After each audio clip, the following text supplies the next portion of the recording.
Welcome to Rico's Reviews, where I give you a review of games that I've played today. We're going to be reviewing College Football 25. First thing I'll tell you, I have 7 categories that we go off of: graphics and visuals, story narrative, gameplay, replayability, user interface / experience, performance and tech issues, innovation, and originality. I score each category from a 1 to 10, add them up, divided by the amount of categories that were reviewed, and you get your overall score between 1 and 10.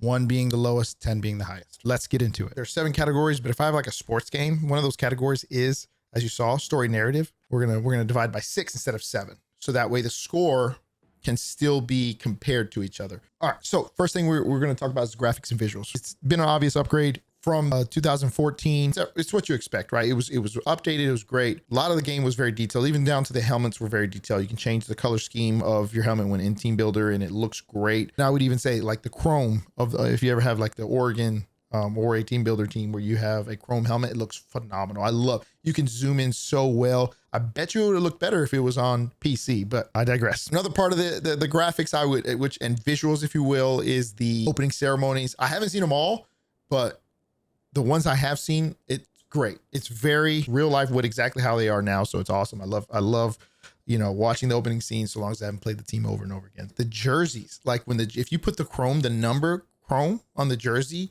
oh my God, it looks great. I can't get enough of it, and I have it on, so we're going to show it real quick. Look at that. Look at that. Just look at that.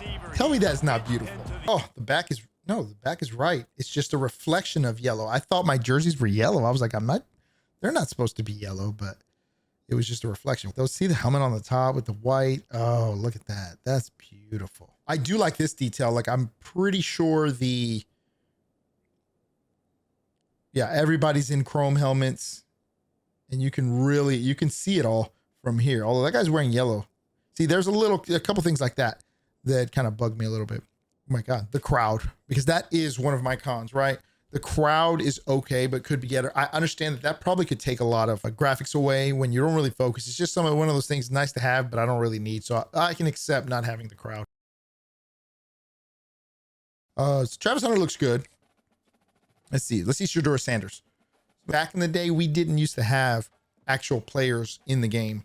And we didn't get to have their faces. They had name, image, and likeness, but they did not look like the players. This obviously is much better.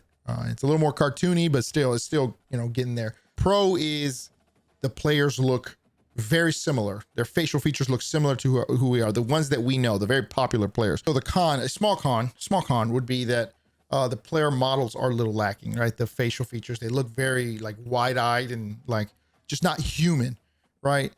It's very similar to the older games, whereas the known players they look very similar to what they actually look like. So overall, for the graphics and visuals, it seems low, but I think I would give it a 7. But it's not like one of the most amazing games I've ever played. There's definitely room for improvement. It is a little more cartoony than real, whereas Madden is the graphics are a little better. I would even put the Madden in the 8-9 category. Right now, I would rate that as a 7 for graphics and visual. All right, gameplay though, man.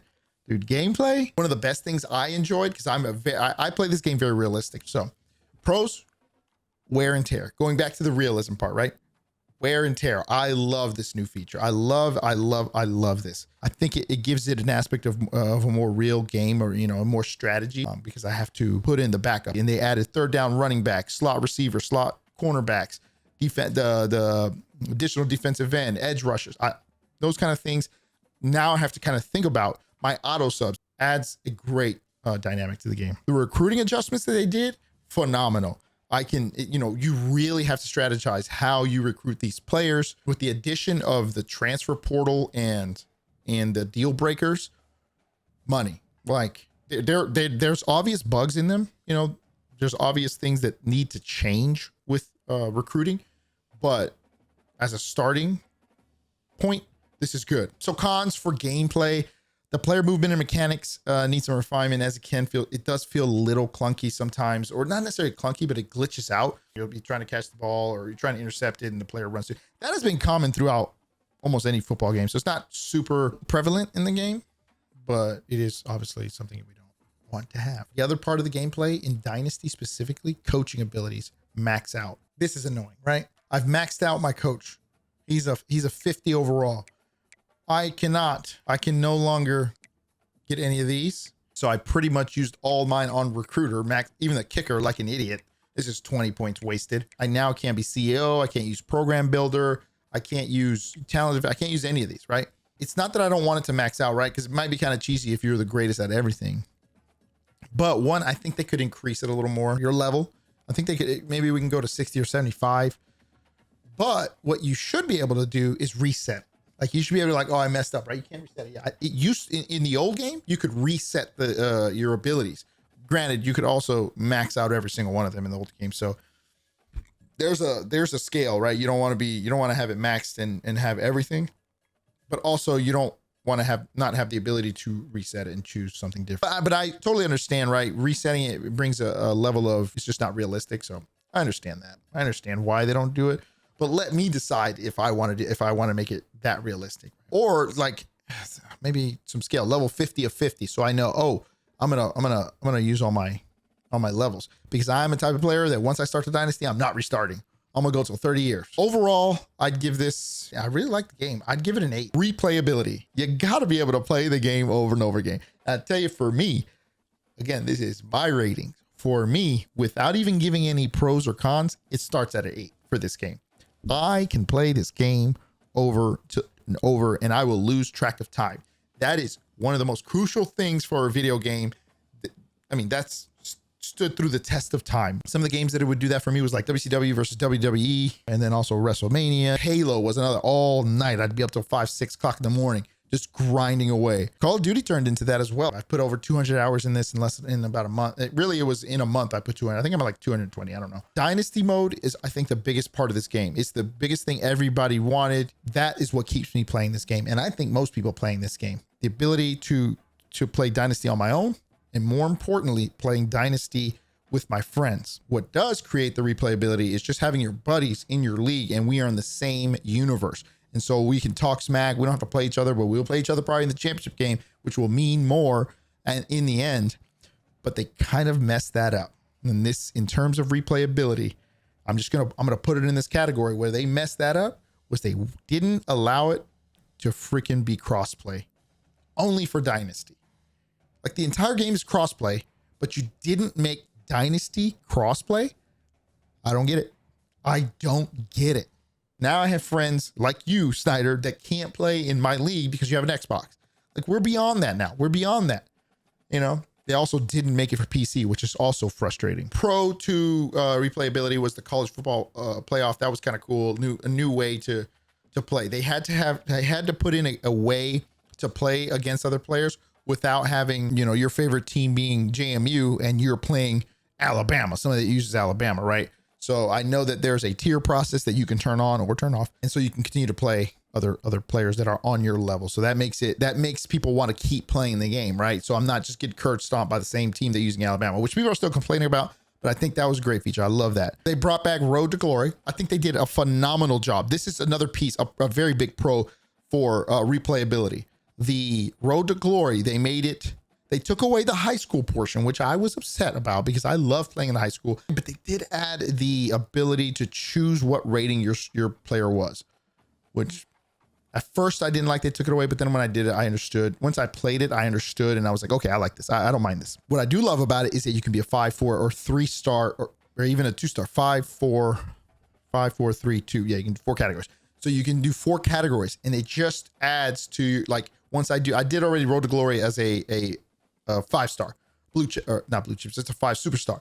I won't do that again. I will not do that again. If I do it again, I'll just go down to like a 4-star blue chip player, and then I'll continue to do that. And again, that's adding to the replayability. Now I'm going through 4 years of that and 4 years of 4-star. And I'm just going to continue to do that and see the difference, see how much harder it is on one or the other. Gives me the ability to play different ways that I haven't even played now. So overall replayability, I'm going to go with a 9. I'm going to put a 9 on this. I think replayability is a 9, with the pros being Dynasty mode got a great refresh, obviously from 10 years ago. College football mode head to head seems like a great addition for those guys and gals that love to do PvP. Road to Glory, different take, and initially not a fan, but I I ended up liking this because we got to choose our own rating, which was pretty cool. The cons being only Dynasty isn't crossplay for some reason. They took away the high school portion of Road to Glory, which I did enjoy. And of course, it's not on PC, and I'm not sure why. Madden is on PC, so this game should also be on PC. All right, moving on to UI/experience. The menu feels fluid enough. There's nothing great about it. It's generally easy to navigate.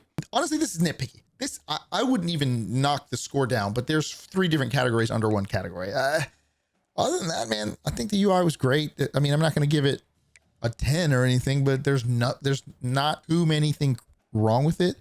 Pro is just simple, very simple. The only thing I would say is, though, when you're going through recruiting, right, it feels delayed, but it feels like really clunky.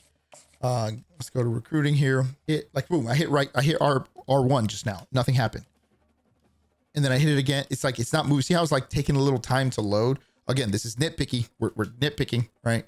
But it's still annoying. One thing I will give a absolute con on. Say I want to see all the 4-star prospects. So they're from rank 33 to 332. And then you go to 3 stars. And it's 475 is the highest one. There's a gap between 332 and 475. So you have to go in there and divide and go in there by player to find that guy, 475.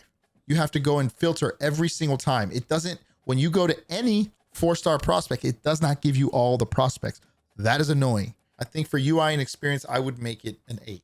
With the pros being the simple menu navigation is huge. Even if you make a conference with divisions in it, you can still have the best 2 teams play for the championship game. It doesn't have to be division champ versus division champ. And the cons being moving through the recruiting menu is really clunky. You have to go position by position under each stars category to view all players in recruiting. Scouting, can I just be able to hold max scout and max out the scouting? I don't want to have to keep tapping X over and over again. That is a little annoying. They should definitely have team records in the game, just like they have the individual records. I assume that's going to come in future games, but it should be out now. There's no trophy room. Huge. Also, when you go to a player's awards, nothing shows up in there. You can't see a player's past awards that they've won. The top 25 algorithm seems a little off. They have improved it, but they still need to make some more improvements towards it. And exporting players to Madden not in the game is kind of annoying. That's one of the biggest things that made me honestly want to play Madden so that I can see my players flourish in the professional league. So hopefully they add that in the future. Performance and tech issues. Now, early on in the game, which is kind of understanding. There's a lot of people playing the game. The server issues were horrendous. You couldn't get on the game.